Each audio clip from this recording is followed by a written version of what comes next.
السلام عليكم ورحمة الله تعالى وبركاته. أعزائي التلاميذ، عزيزتي التلميذات، مرحبا بكم في هذا الفيديو الجديد بعنوان Bilan de la respiration dans différents milieux.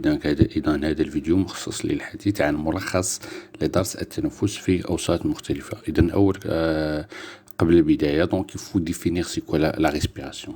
Donc par définition, la respiration c'est quoi? C'est une opération qui consiste à l'absorption de dioxygène et rejet de dioxyde de carbone. إذا التنفس هو عملية تقوم بها جميع الكائنات الحية وتتجلى في امتصاص ثنائي الأكسجين وطرح ثنائي أكسيد الكربون.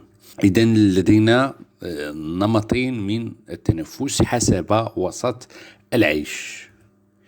إذا كبداية dans un milieu aquatique في وسط مائي et dans un milieu aérien. Donc on commence par le milieu aérien. L'être vivant étudié, donc c'est le criquet, الجراد. Il respire à travers des ouvertures respiratoires, les كنسموهم des stigmates. Ils sont localisés au niveau de l'abdomen. L'organe de respiration utilisé par cet être vivant, c'est la trachée. Les échanges respiratoires surréalisent entre l'air et les organes. Donc, le criquet possède un type de respiration appelé trachéale. Donc, quand vous regardez ici, donc ici c'est le milieu extérieur. À travers les stigmates surréalise l'entrée et la sortie de l'air. Puis, il y a l'échange des gaz respiratoires entre l'air et les organes. À travers, on a dit, l'organe de respiration, c'est la trachée. Le deuxième type d'êtres vivants, ce sont les plantes terrestres. Donc, les plantes terrestres se caractérisent par un cycle de respiration, absorption de dioxygène et dégagement de dioxyde de carbone au niveau de la nuit. Et durant la journée, les plantes terrestres vertes réalisent l'opération de la production de dioxygène et l'absorption de dioxyde de carbone. Les échanges respiratoires se réalisent entre l'air et le végétal. Et la respiration chez les plantes terrestres se réalise à travers des ouvertures respiratoires situées à la face inférieure des feuilles. Et ces structures, on les appelle des stomates. Le troisième être vivant, c'est l'homme. L'homme, elle réalise un cycle de respiration, inspire le dioxygène, elle expire le dioxyde de carbone. L'organe de respiration chez l'homme, c'est les poumons.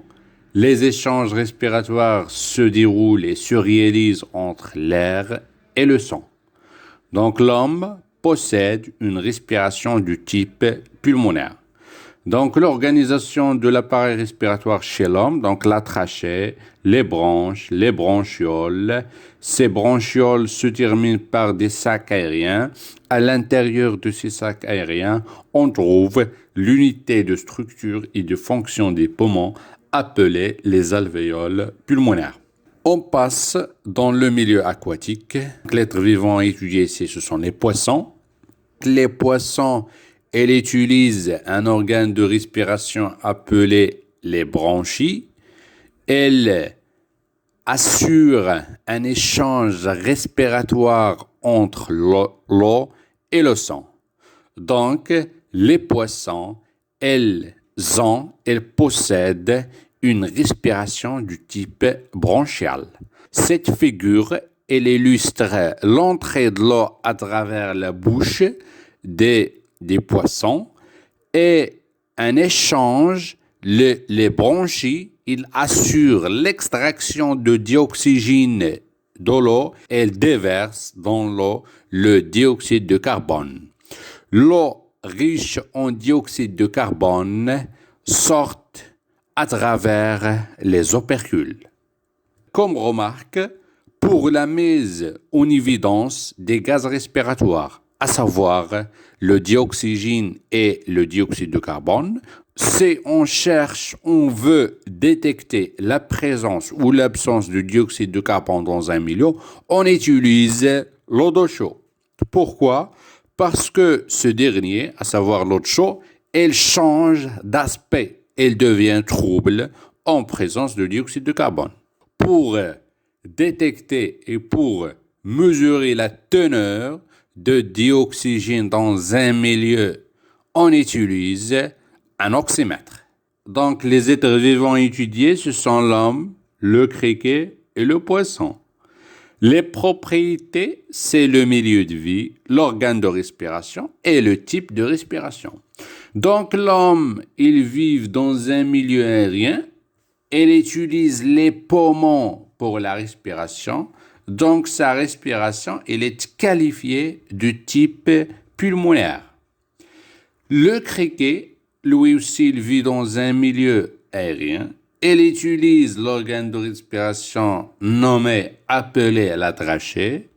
Et il possède un type de respiration nommé trachéale. Pour les poissons, donc ce sont des êtres vivants aquatiques, ça veut dire qu'ils vivent dans un milieu riche en eau. Elles utilisent les bronchies pour la respiration, un type de respiration bronchiale.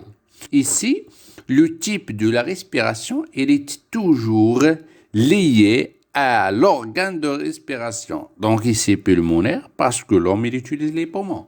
Trachéal, parce que le criquet, il utilise la trachée.